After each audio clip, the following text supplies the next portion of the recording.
بسم اللہ الرحمن الرحیم بسم اللہ الرحمن الرحیم الاختصاص موضوع ہمارا چل رہا تھا منصوبات، اور منصوبات میں بات پہنچی تھی مفعول به تک۔ پھر اس مفعول به کے عامل کی بات شروع ہوئی کہ اس کا عامل کیا ہے، 1 2 3 4 5 چلتے رہے۔ پھر اس کے بعد بات شروع ہوئی کہ اس مفعول به کے کچھ اور عامل بھی ہوتے ہیں، لیکن وہ مذکور نہیں ہوتے بلکہ وہ عوامل محذوف ہوتے ہیں۔ وہ کہاں پر؟ 5 مقامات پر: باب تحذیر، باب اغراء، باب اختصاص، باب اشتغال اور باب ندا۔ اغراء اور تحذیر کی بات گزشتہ درس میں ہم نے مکمل کی کہ وہاں پر محذر من یا مغرا به اس کا عامل کیا ہوتا ہے، ٹھیک ہے جی۔ پھر وہاں پر باتیں ہوئیں کہ اس کے عامل کو حذف کرنا کہاں واجب ہے، حتیٰ کہ بعض مقامات پر جائز بھی تھا۔ آج جو بحث ہے پوری توجہ کے ساتھ یہ ہے باب اختصاص، کہ متکلم ایک حکم کو ایک اسم کے ساتھ خاص کرتا ہے۔ طریقہ یہ اپناتا ہے کہ متکلم پہلے ضمیر کا استعمال کرتا ہے۔ ضمیر آپ کو پتہ ہے اسماء مبہمہ میں سے ہے، ضمیر میں بہت سارے احتمالات ہوتے ہیں، لیکن اس ضمیر کے بعد پھر ایک اسم ظاہر کو ذکر کرتا ہے۔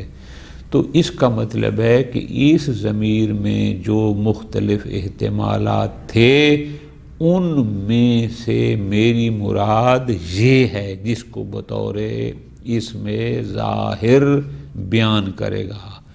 اچھا، اور مقصد کیا ہے؟ مقصد یہ ہے کہ بعد میں جو حکم بیان کیا جا رہا ہے وہ حکم اسی اسم ظاہر کے ساتھ مختص ہے، یعنی ضمیر سے مراد بھی یہی تھا اور یہ حکم بھی اسی کے ساتھ مختص ہے۔ السلمان منا، منا ضمیر ہم میں سے ہے، کیا مطلب؟ یعنی ہم میں سے، چونکہ ہم عرب ہیں یہ بھی عرب ہے، مثلا ہم معصوم ہیں یہ بھی معصوم ہے، مثلا الاخر ہی۔ منا میں بہت سارے احتمالات تھے، لیکن پھر فرمایا اہل البیت، یہ اہل البیت اسی منا سے مراد یعنی اہل البیت، یہ ہے اختصار۔ نقطہ سمجھ آ گیا کہ پہلے متکلم ضمیر کو استعمال کرتا ہے، ضمیر کے بعد پھر ایک اس میں ظاہر لے کر آتا ہے، وہ بتاتا ہے کہ ضمیر میں جو مختلف احتمالات تھے ان میں سے باقی نہیں، فقط یہ والی چیز مراد ہے۔ اس میں ظاہر اس ضمیر کی مراد کو واضح کرتا ہے کہ ضمیر سے مراد کیا تھا۔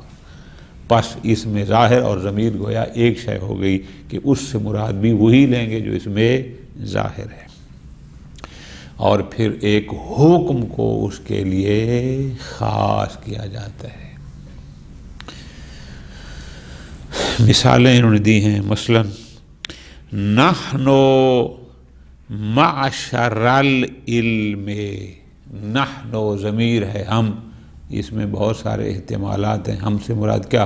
ہم عرب، ہم عجم، ہم امیر، ہم فقیر، ہم غنی، ہم جاہل، نہ معشر العلم۔ یہ معشر العلم نے نحنو کو آ کر مراد کو واضح کیا کہ نحنو سے مراد ہے یعنی گروہ علماء، بس نحنو سے فقط یہی مراد ہے، کوئی اور مراد نہیں ہے۔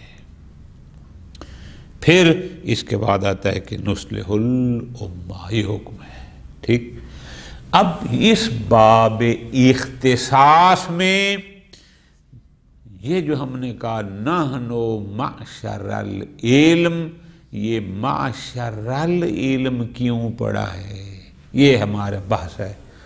تو آپ جواب دیں گے یہاں پر معشر العلم یہ اس میں مخصوص ہے، تو معشرہ اس را کو نصب کس نے دیا، جو ہمارا اصل محل بحث ہے، آپ کہیں گے اس کا عامل محذوف ہے اور وہ ہے اخصو، اور باب اختصاص میں اخص و عامل ہمیشہ محذوف ہوتا ہے، یعنی اس کا حذف واجب ہے، کبھی بھی اس کا ذکر کرنا جائز نہیں ہوتا، جبکہ باب اغراء و تعدیل میں کبھی جائز تھا، بعض صورتوں میں، یہاں پر ایسا نہیں ہے۔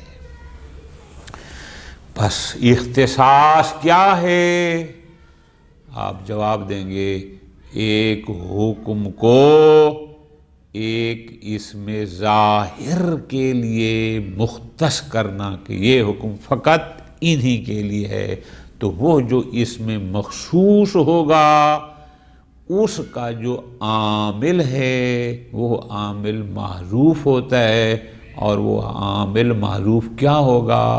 اخصو۔ ٹھیک ہو گیا جی؟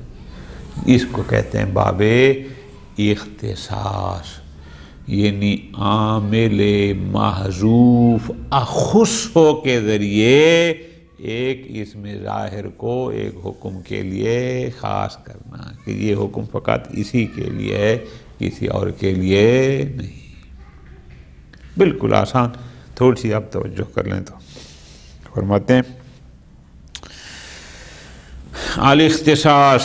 پہلا ہے سوال ما هو الاختصاص، اختصاص کسے کہتے ہیں؟ دوسرا سوال کم نوعا الاسم المخصوص، اسم مخصوص کی کتنی قسمیں ہیں؟ انشاءاللہ وہ بھی پڑھتے ہیں۔ من ای شیء تتعلف جملۃ الاختصاص، جملہ اختصاص کس کس چیز سے مؤلف ہوتا ہے، اس میں کیا کیا یعنی کس تعریف پاتا ہے؟ انشاءاللہ جواب پڑھتے ہیں۔ الاختصاص، اختصاص کیا ہے؟ ما هو الاختصاص؟ جواب الاختصاص ان یذکر بعد ضمیر المتکلم او المخاطب، کہ ایک ضمیر متکلم یا ضمیر مخاطب کے بعد ذکر کیا جائے کیا؟ اسم ظاہر معرفت، اسم ظاہر معرفہ۔ تھوڑی سی میری جان دقت کر لیں، اس کا مطلب ہے فقط ضمیر متکلم یا ضمیر مخاطب کے بعد ذکر کرنا ہے، ضمیر غائب کے بعد اس کو ذکر نہیں کرنا، وہ اختصاص نہیں ہے۔ اچھا، کس کو ذکر کیا جائے؟ اسمن، کیسا اسم؟ اسمن ظاہر، نہ کہ مضمر، ایک اسم ظاہر کو، معرفت، جو معرفہ ہو یعنی نکرہ نہ ہو۔ بہت توجہ، یعنی اختصاص کیا ہے؟ ضمیر متکلم یا ضمیر مخاطب کے بعد ایک اسم ظاہر معرفہ کو ذکر کرنا، یہ اختصاص ہے۔ یقال لہو، اس اسم ظاہر معرفہ کو کہا جاتا ہے المخصوص، وہو منصوب، اور وہ اسم ظاہر معرفہ منصوب ہوتا ہے بفعل اخصو، جس کا عامل اخصو فعل ہوتا ہے، المحذوف وجوباً، جس کا حذف واجب ہوتا ہے، جائز نہیں بلکہ واجب ہوتا ہے، کہ اس کو ذکر نہیں کیا جاتا، ہمیشہ وہ محذوف ہوتا ہے۔ نحن معشر العلم نصلح الامہ، نحن ضمیر متکلم، معشر العلم یہ اسم ظاہر معرفہ منصوب، معشر کا ناصب اخص و فعل محذوف، کہ ہم معشر العلم، معشر جب العلم کی طرف مضاف ہو گیا تو مرفوع ہو گیا، نصلح الامہ، امہ کی اصلاح کریں، یعنی کیا؟ اصلاح امت کا حکم مختص ہے گروہ علماء کے ساتھ، یا نحن معاشر الانبیاء، آپ یہاں سر کرنے کوئی حرج نہیں۔ فوائد پوری توجہ آقا فرماتے ہیں المراد بمعشر العلم، یہ جو ہم نے کہا نحن معشر العلم،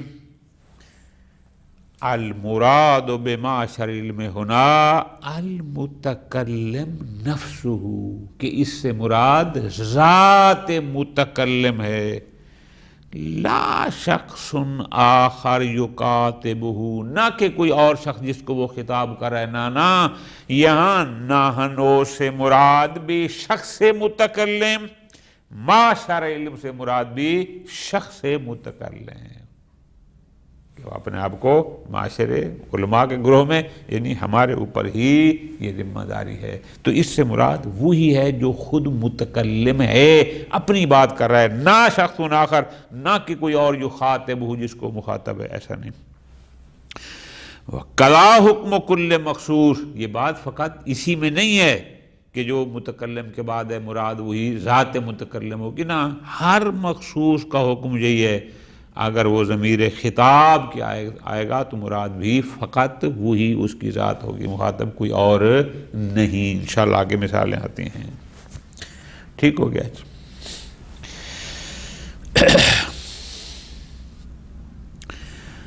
یہ اختصاص کیوں کیا جاتا ہے، یا بالفاظ دیگر اس اختصاص کا فائدہ کیا ہے،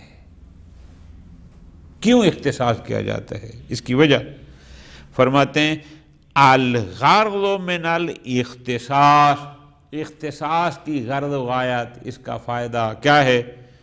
3 چیزیں ہیں، یا فخر و مباحت کے لیے، یا تواضع کے لیے، اپنے آپ کو تواضع کے لیے، اور زیادت البیان، یا مزید وضاحت کرنے کے لیے، کوئی چیز اور زیادہ کھل کے بیان کرنی ہو تو اس کے لیے اختصاص ہوتا ہے، یعنی تواضع یا فخر نہیں ہوتا۔ مثال بنا نحن الجنود تذلل العدات، بنا نحن الجنود، اب دیکھو نحنو کے بعد ہے الجنودا، یہ مخصوص ہے، ہم جنود یعنی ہم جو لشکر والے ہیں، مراد اپنی بات کہ ہمارے ذریعے ہی دشمنوں کو ذلیل کیا جاتا ہے، مراد اب یہاں کیا ہے؟ یہاں پر اختصاص فخر کے لیے استعمال ہوا کہ بنا نحن الجنود، یعنی جنود بھی اسی نحنو سے مراد کون ہے؟ الجنود، کہ ہم جو لشکر والے ہیں ہمارے ذریعے ہی دشمنوں کو ذلیل کیا جاتا ہے۔ یہاں الجنود یہ اسم ظاہر معرفہ مخصوص ہے، اور کیا ہے؟ منصوب ہے، اخص ہو اس کا عامل محذوف ہے، نحنو یعنی اخص الجنود، کہ میں خاص کرتا ہوں جنود کو۔ تو اس طرح اگلی مثال انی ایھا العبد فقیر الی عفو اللہ، اب یہاں پر اختصاص تواضع کے لیے ہے، اپنے آپ کو چھوٹا دکھانا، کہ انی ایھا العبد، اب یہاں انی یہ پہلے ضمیر ہو گئی متکلم کی، ایھا یہ یہاں پر در حقیقت مخصوص ہے، ایھا العبد اس آئی کی صفت ہے، انشاءاللہ آگے مثال ہے اس کو مزید واضح کریں گے، کہ میں ہی یعنی ایھا العبد سے مراد اس کی اپنی ذات متکلم ہے، کہ میں فقیر ہوں الی عفو اللہ، عفو الہی کا۔ والعابد هو المتکلم نفسہ لا شخص آخر، یعنی کون ہے؟ وہ جو مخصوص ہے ایھا العبد، یعنی وہی متکلم ہے، کوئی اور نہیں ہے۔ انی ایھا العبد، ایھا سے مراد بھی وہی متکلم ہے کہ میں ہی فقیر ہوں الی عفو اللہ۔ اس تیسری مثال توضیح زیادت بیان کے لیے نحن العربا، اور پڑھیں یہ جمع ہے، عرب پڑھیں تو عرب ہے، اقرا الناس للضیف، کہ ہم عرب، نحن ضمیر مخاطب ہو گئی، العربہ عرب آ گیا، اکرم ناس للضیف یعنی مہمانوں کی زیادہ اکرام کرنے والے ہیں، زیادہ کھلانے پلانے والے ہیں۔ اب یہ زیادہ توضیح کے لیے کہ ہم عرب، مزید وضاحت کر کے ہم عرب کیا ہیں، یعنی وہ اپنی بات کر رہے ہیں کہ میں عرب ہوں، ہمیں کیا ہے، ہم مہمانوں کی یا میں مہمانوں کی بہت زیادہ اکرام کرنے والا ہوں۔ ٹھیک ہو گیا؟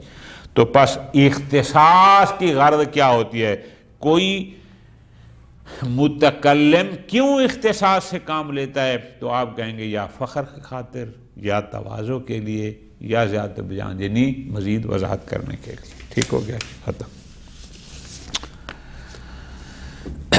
اگلا فائدہ یہ ہے، فرماتے ہیں شرط المخصوص، وہ اسم ظاہر معرفہ جو اسم مخصوص ہونا ہے، اس مخصوص کی شرط یہ ہے، پہلے بھی یہ بات ہوئی پھر مزید وضاحت کریں، ان یقع بعد ضمیر المتکلم، کہ وہ اسم ظاہر معرفہ جو اسم مخصوص ہے وہ ضمیر متکلم کے بعد واقع ہو، جیسے انا افعل کذا ایھا الفتیٰ، اب انا ایھا، اب یہ ایھا سے مراد بھی وہی خود ہی اس کی ذات ہے کہ اس کام کو صرف میں کروں گا، یعنی یہ کام کا احساس میری ذات کے لیے، اے افعلہ، کہ وہ کروں گا وہ کام مختصاً بفعلہ، وہ میرے فعل کے ساتھ مختص ہے، یعنی اختصاص ہے کہ یہ کام صرف میں کروں گا،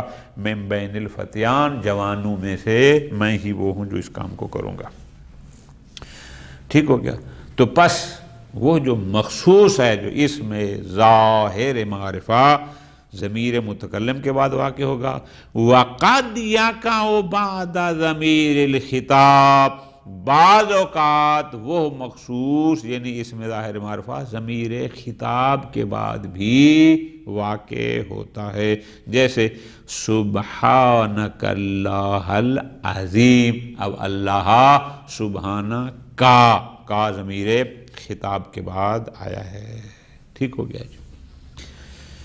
وَلَا يَصِحُّ أَن يَقَعَ بَعْدَ ضمیر الغائب، اب فرما رہے ہیں اس مخصوص، وہ جو اسم مخصوص ہے جو اسم ظاہر معرفہ ہے، صحیح نہیں ہے کہ وہ ضمیر غائب کے بعد ہو۔ ٹھیک ہو گیا؟ تو اب یہ نکتہ علیحدہ سے لکھ لیں، کیا مطلب؟ یعنی باب اختصاص میں اسم مخصوص ہمیشہ یا ضمیر متکلم کے بعد ہوگا یا ضمیر خطاب کے بعد، ضمیر غائب کے بعد اس کا ذکر کرنا صحیح نہیں۔ نمبر 2، ولا بعد اسم ظاہر، اور نہ ہی اسم ظاہر کے بعد، اس کا مطلب کیا ہے؟ ضمیر کے بعد ہو، وہ ضمیر یا خطاب کی ہو یا متکلم کی، اگر اسم ظاہر کے بعد ہے تو بھی جائز صحیح نہیں ہے۔ مثالیں دے رہے ہیں، مثلا اگر یوں پڑھا جائے تو یہ غلط ہوگا، فلا یقال، یا اللہ اس طرح سے عربی کا یہ جملہ پڑھنا صحیح نہیں ہے۔ کیا؟ بہم معشر العرب ختمت المقارم، معشر العرب ہم پڑھیں بہم، جبکہ ہم کی ضمیر غائب ہے، یہ غلط ہے، بلکہ یوں پڑھیں گے بہم معشر العرب ختمت المقارم، یعنی ان عربوں کے ذریعے ہی اچھی عادات و اخلاق کا خاتمہ کیا گیا، یعنی مراد کے ساری اچھی اخلاق عادات ان میں ہیں۔ خوب، لہذا فلا یقال بہم معشر العرب بنسب معشر الاختصاص، کہ معشر کو آپ منصوب پڑھیں اختصاص کی بنیاد پر، یہ صحیح نہیں۔ ہاں لیکن بجرھا علی البدلیہ، البتہ یہ جائز ہے کیا کہ ہم معشر کو مجرور پڑھیں، بہم معشر العرب، کہ ہم با کی وجہ سے مجرور تھی تو یہ معشر بھی اس کے بدل ہونے کی بنا پر وہ مجرور ہو جائے۔ ہاں یہ پڑھنا، بہم معشر العرب پڑھیں تو کوئی حرج نہیں۔ اسی طرح مثال دے رہے ہیں اگلی کہ اس میں ظاہر کے بعد اس میں مخصوص کا آنا صحیح نہیں ہے، ولا یقال، لہذا یہ صحیح نہیں ہے کہ ہم کہیں بزید العالم ما تقتضی مقتضی الناس کہ العالمہ کو ہم مخصوص پڑھیں اور اس پر نسب پڑھیں، اختصاص کی بنیاد پر یہ صحیح نہیں ہے۔ بل بجرہا، بلکہ آپ یوں پڑھیں بزید العالم، چونکہ عالم بنابر سے وہ زید کی تابع ہوگا، بھائی معنی کہ عالم زید کی صفت بن جائے گا، اور زید چونکہ باقی وجہ سے مجرور ہے، العالم مجرور ہو جائے گا، یہ صحیح ہے۔ ٹھیک ہو گیا جی، ختم۔ اگلا سوال تھا کہ اس اسم مخصوص کی اس کی اقسام کتنی ہیں؟ بالکل آسان فرماتے ہیں الاسم المخصوص ثلاثۃ انواع، اسم مخصوص کی 3 قسمیں، ویسے 4 ہیں، یعنی 3 عام ہیں اور چوتھی نادر ہے۔ 3 جو عام ہیں وہ یہ، الاول پہلی، اسم مخصوص کی پہلی قسم کہ ایک سے مخصوص کیسا ہوگا؟ نمبر 1 المعرف بعل، کہ خود اسم مخصوص معرف باللام ہوگا، یعنی الف لام اس پر ہوگی، جیسے نحن العربا نرعى الذمم، کہ ہم عرب وعدوں کی پابندیاں کرنے والے ہیں، عہد و پیمان کی رعایت کرنے والے ہیں۔ نحن العربا، اب عرب پر الف لام ہے، یہ پہلی مثال۔ الثانی، دوسری قسم مخصوص کی کہ خود تو معرف باللام نہیں ہے لیکن المضاف الی المعرف بعل، کہ وہ معرف باللام کی طرف مضاف ہو، یہ اسم مخصوص کی دوسری قسم ہے۔ جیسے انتم معاشر الفضل، اب دیکھو نا، معاشر پر الف لام نہیں ہے لیکن الفضل پر الف لام ہے، معاشر معرف باللام کی طرف مضاف ہے، انتم ضمیر خطاب ہے اور اس کے بعد آیا ہے انتم معاشر الفاضل، کہ تم صاحبان فضیلت تجودون علی البائسین، سخاوت کرتے ہو ضعیف لوگوں پر، کمزور لوگوں پر، فقیروں مسکینوں پر۔ ٹھیک ہو گیا۔ بس یا وہ مضاف ہو معرف باللام کی طرف، او الی غیرہ من المعارف، یا مضاف ہو کسی اور معرفہ کی طرف، الف معرف باللام نہ ہو لیکن ہو معرفہ، پھر بھی ٹھیک ہے۔ نحنو بنی زبتا اصحاب الجمل، زبہ معرفہ ہے، قبیلے کا نام ہے، اور بنی اس کی طرف مضاف ہے، اور یہ ہے اسم مخصوص ہے کہ ہم بنی زبہ اصحاب جمل ہیں، یعنی ہمارے پاس اونٹ بہت ہے۔ تیسرا اسم مخصوص کی تیسری قسم کیا ہے کہ وہ ایہا و ایتہا، ایہا اور ایتہا یہ اسم مخصوص ہوتے ہیں۔ علیہ ایہا الشجاع یعول فی القتال، علیہ مجھ پر، ایہا الشجاع، ایہا سے مراد بھی ہوئی علیہ ہے، متکلم کی ذات ہے، خود ہے، کوئی اور نہیں ہے، یعنی مجھ شجاع بہادر پر ہی یعول فی القتال، جنگوں میں اعتماد کیا جاتا ہے۔ اب علیہ یہ ضمیر ہوگی متکلم کی، ایہا الشجاع، ایہا یہ در، ایہا چونکہ یہ مبنی بر ضم ہے تو یہ ہو گیا اس میں مخصوص، الشجاع اس کا ہم نے اس کو اس کی خفر بنایا، کیوں؟ چونکہ وہ لفظاً مضموم تھا تو شجاع کو بھی اس کے لفظ پر کی بنیاد پر ہم نے مضموم کر دیا۔ خوب آگے آ رہی ہے بات۔ وَنَدَرَ مَجِيئُهُ عَالَمًا، اسم مخصوص کا عالم واقع ہونا شاذ و نادر ہے، یعنی بہت کم ہے کہ کوئی عالم اسم مخصوص واقع ہو۔ جیسے بنا تمیمن یستنصر البغاث، بنا یہ ضمیر ہو گئی متکلم کی، تمیمن، تمیمن چونکہ علم ہے، قبیلے کا نام ہے، یستنصر البغاث، بغاث کہتے ہیں اس پرندے کو جو کمزور ہوتا ہے، جو شکار نہیں کر سکتا۔ یستنصر، یہ ناصر سے ہے، نصر کہتے ہیں کرگس کو جو شکار کرتی ہے، یہ اصل اس معنی میں تھا لیکن بعد میں یہ ایک کنایہ بن گیا، کس کے لیے؟ کہ ضعیف لوگ ہم سے طاقت حاصل کرتے ہیں۔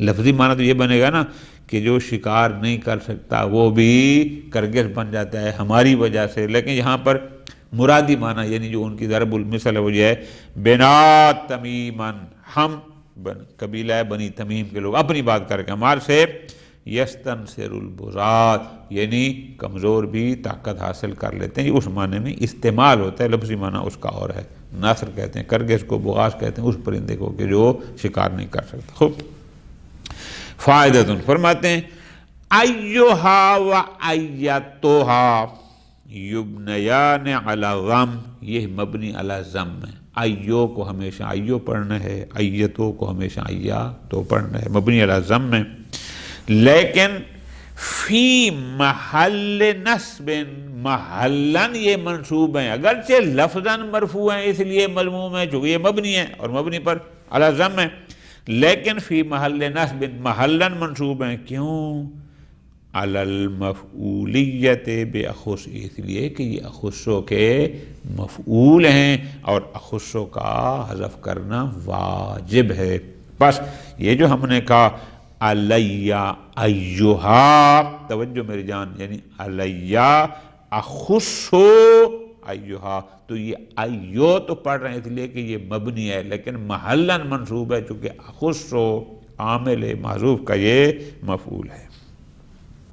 لیکن وَيَلْزَمُهُمَا، لیکن اس ایہا اور ایتہا کے لیے لازم ہے ان یتبعا کہ ان کے بعد ان کا تابع لایا جائے بِاسْمٍ، ایک ایسا اسم محلا بِال جو محرف باللام ہو، جیسے یہ آیا علیہ ایہا الشجاع، یرفع، اور اس اسم محرف باللام کو رفع دیا جائے گا اتباعاً للفظہما، ان کے لفظ کی اتباع کرتے ہوئے، چونکہ محلن تو منصوب ہیں لیکن الشجاع جو پڑھ رہے ہیں وہ لفظ ای پر ہم اس کو اس کا تابع قرار دے رہے ہیں اس بنیاد پر، ورنہ محلن تو وہ منصوب ہے۔ ختم۔ آخری مسئلہ فرماتے ہیں تتعلف جملۃ الاختصاص، یہ جو جملہ اختصاص ہے ہم نے کہا اخصو فعل ہے، انا اس کا فاعل ہے، بعد میں اس میں مخصوص ہے، فرماتے ہیں یہ جملہ اختصاص مؤلف ہوتا ہے کس سے؟ من الفعل المحذوف، او اخصو فعل محذوف سے، انا اس کا فاعل ہو گیا، والاسم المذکور، اور وہ اسم جو بعد میں اسم ظاہر معرفہ جو مذکور تھا اس سے، وَتَقُونُ فِي مَوْضِعِ النَّصْبِ، اور یہ محلن منصوب ہوتا ہے بنا بر حالیت کے، یہ اس کا محل اعراب ہے کہ بنا بر حالیت کے یہ محلن منصوب ہوتا ہے۔ وصلی اللہ علی محمد وعلی محمد۔